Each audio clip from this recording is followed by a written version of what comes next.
lần mà lơ tuột lô chú thun to vô tuột lô pa rồi hạt rồi bình tahan mi đơm đi là huang đe orang ngak le ceretan renuya ya và rồi bình nạp vạ bình ta renuya ya ta nạp ple pla ngang mang tok tak na đi cái như na nuya cái như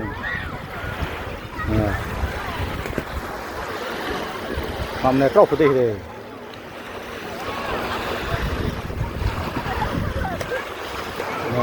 này cái mui bacar mi này mà choah này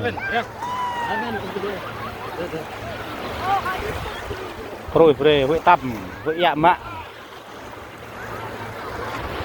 này tụ kre cái nhô này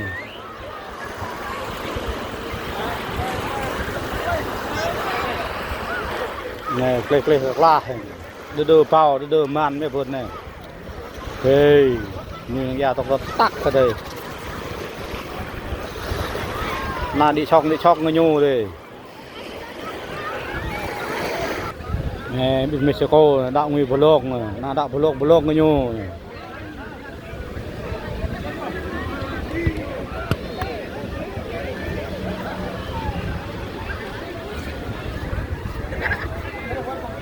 Nè na đi cái nhô na qua cái nhô na chôm vô mi này tự do này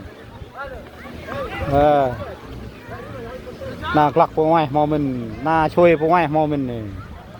để na bọc cái nhô để na om nhâm nhô này nè coi này bình cả Mexico cho này na om nhâm nhô bọc nhâm nhô om tar cái nhô này rau putih nah bình teh nak play này bu mo Honda ô bộ mi này nữa thằng vợ dây đi Honda đi teh so ơi teh tok tak cái này carang rege carang kenal carang kenak kota này orang tu juga nggak cat tim proyek remung saya pak bu mau pap trap nak cuci nó thế là nguy cái nhau rồi mà đi trong cái nhau là nuôi cái nhau là rai cho cái nhau á tắc cái nhá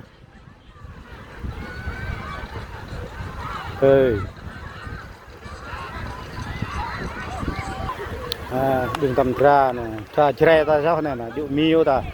nạ mon ta nạ vạ ta cho này quậy ngập ngạn ngập nhiều ê ngại ơi ê what are you doing ê ngại cái năn hả nạ vạ ta po cho này này ê ô mẹ mình mi hả trời này tre cho này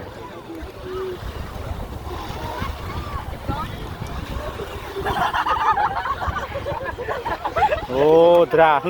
dra hụt lúc pa thốt này hụt chói để một choàng thôi dra đấy nó ơi đi ê dra là nia đi na đi trong nhiều đi Mexico mò dra ta mò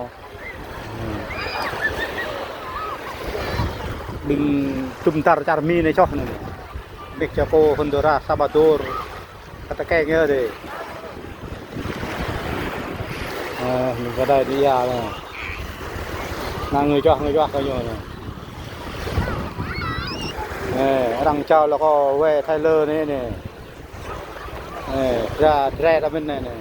cho Mexico này. Trên ton bọc bánh mì này, này lắc cái pha để chọc này. Này nè tre đấy nè nè hom nhâm này